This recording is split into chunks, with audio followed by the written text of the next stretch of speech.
Open carrying a pistol in public is one of the dumbest, weirdest things that gun guys want to do. Not only is it a tactical error, but it's morally questionable because the reasons that they're doing it are typically to control and manipulate people.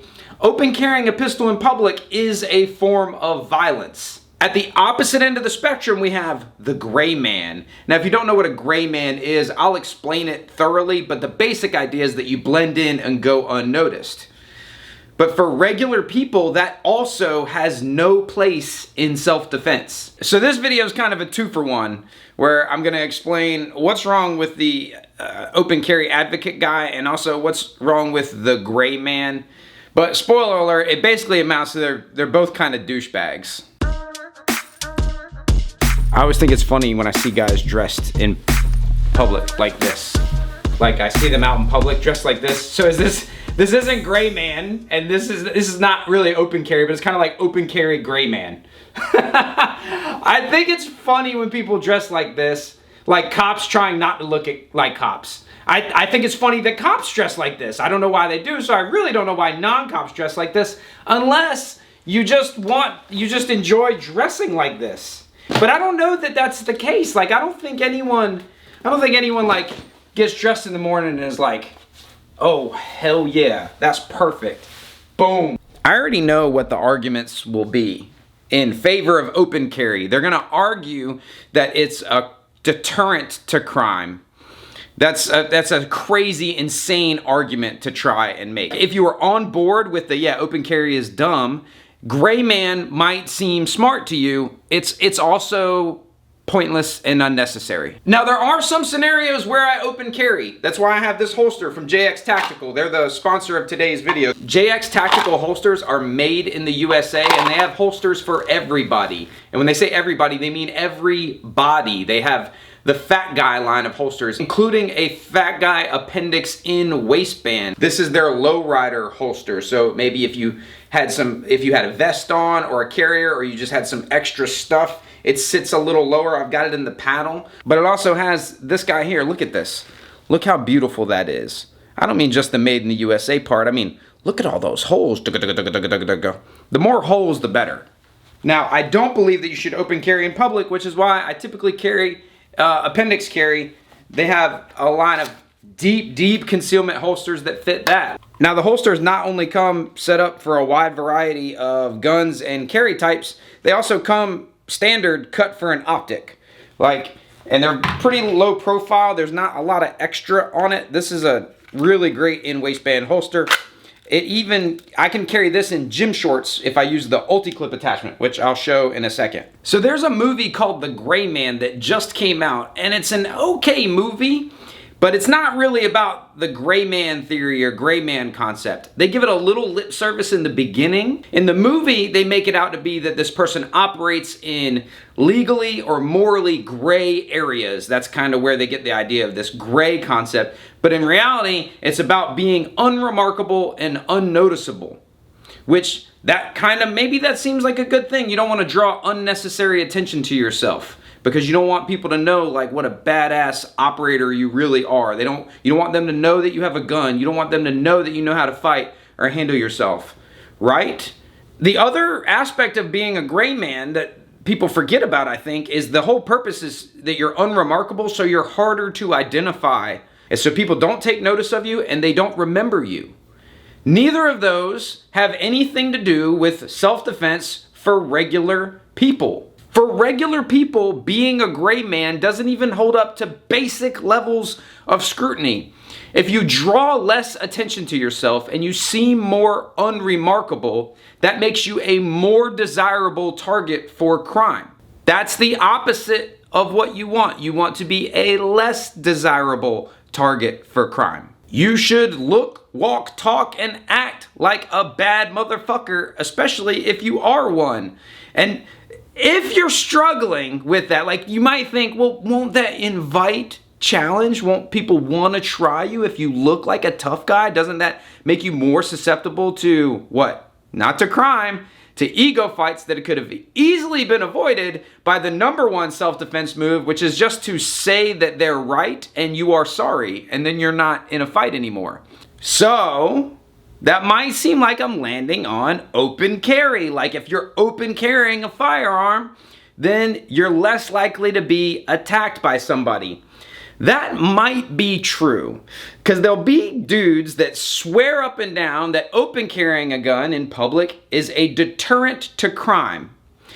Those will also be the guys who are taking extreme issue with the idea that I said open carrying a firearm is violence. It's a form of violence. So if you think it's not violence, but you think it deters crime, I want you to think real hard about what you're saying. Carrying a gun openly is totally not violence. I just do it to influence the behavior of others under the threat of me shooting them.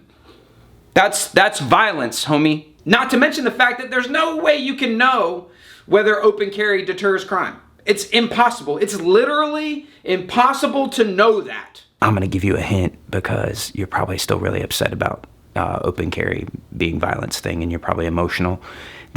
You can't know whether the crime didn't happen. Like, it didn't happen. The criminal decided not to do it, so there's no way to know. Do you get that? When you strap on a big bow honking pistol and take it into Costco, you're not just manipulating and influencing criminals. You're affecting everyone around you. And maybe you think it shouldn't. Maybe you think, oh, people shouldn't worry about me. I'm not one of the bad guys. Maybe you think, well, also I'm trying to raise awareness and educate people so they don't know they don't have to be scared of firearms. Seems like a good idea, but again, you're carrying around a pistol to influence the thoughts and behaviors of others. It's still violence. And if you're still on the fence about whether or not this is violence, let's look at the use of force continuum from police officers. Because if you advocate open carry, let's face it, you're probably a wannabe cop. The first level of use of force, do you know what it is? It's officer presence. Just the police officer being there. Because typically, people's behavior is influenced and somewhat controlled by the presence of the officer. Just the police officer being there, present, is a use of force. Inside secret here, use of force is just violence, but it's when the police do it. Now, there are times, places, and contexts where it makes sense to open carry, and I think you should if you're going to be hunting or hiking, or you're going to be out on your property for a long period of time and you're worried about animals or other types of varmints and critters, two-legged, four-legged, whichever. If you're going to be somewhere for a while and it's like your place, or if you're going to be out on the range and you're going to be shooting all day, you can carry in something like this. And maybe now I might have lost somebody because they're like, no, you should definitely train how you fight. No, you can. You don't have to. Most people that say they train how they fight actually don't, because they're not fighting anyone. I don't know who they're fighting. So they're just kind of guessing that they're training how they would fight. And secondly, you're allowed to just go to the range and shoot because you enjoy it. You're allowed to do that, by the way. You might have forgotten that you're allowed to do that. You're allowed to just go to the range and just have fun and do stuff that doesn't have anything to do with anything.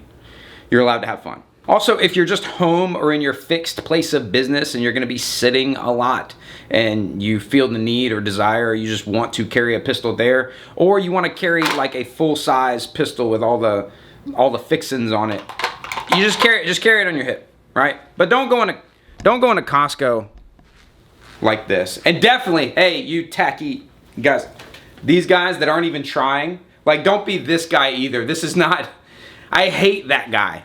That guy might be worse than the gray man or the open carry advocate.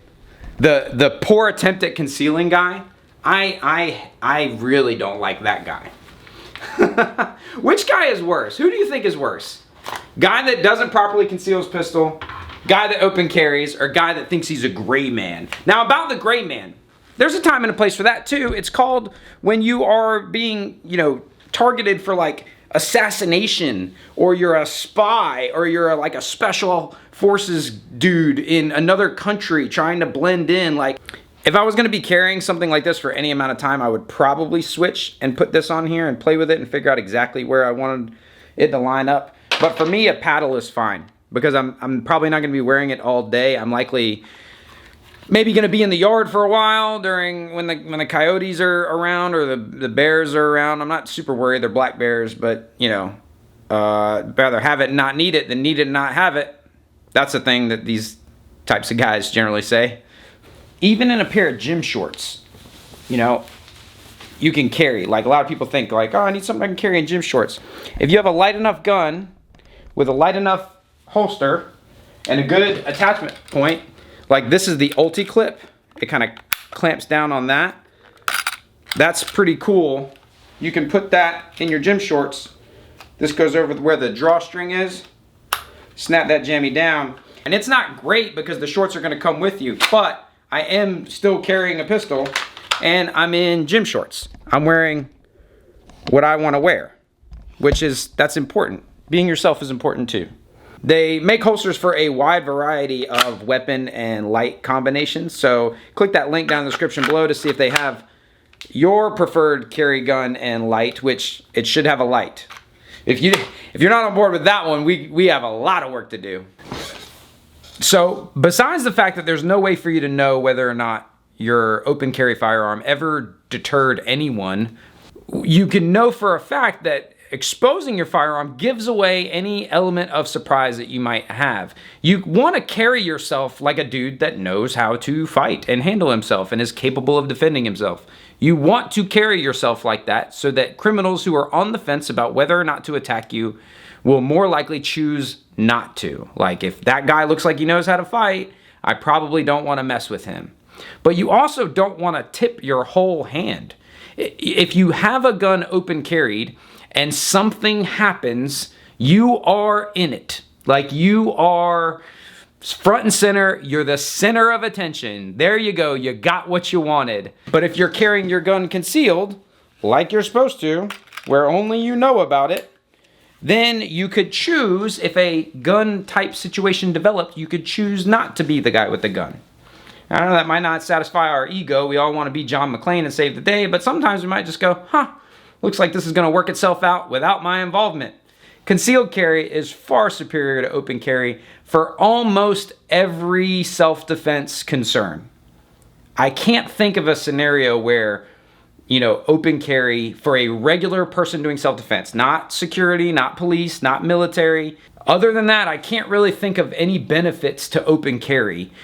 We don't know that it deters anything, and it makes non-gun people uncomfortable, which maybe you think that that's not your problem, and I guess it's kind of not. If you don't care how you fit in or how you gel with society or how society views people or people similar to you, continue to be a douchebag. It's your right, after all. You have the right to be a douchebag. And as for the great man stuff, it's just pointless and unnecessary. No one's paying attention. No one knows what you're doing other than other nerds. Like, we can all look at you and be like, yeah, okay, totally a gun guy, pretending not to be a gun guy. It's kind of performative. It's like gray man theater. You don't know how to be a gray man? Just wear your regular clothes and hide your fucking gun, dude.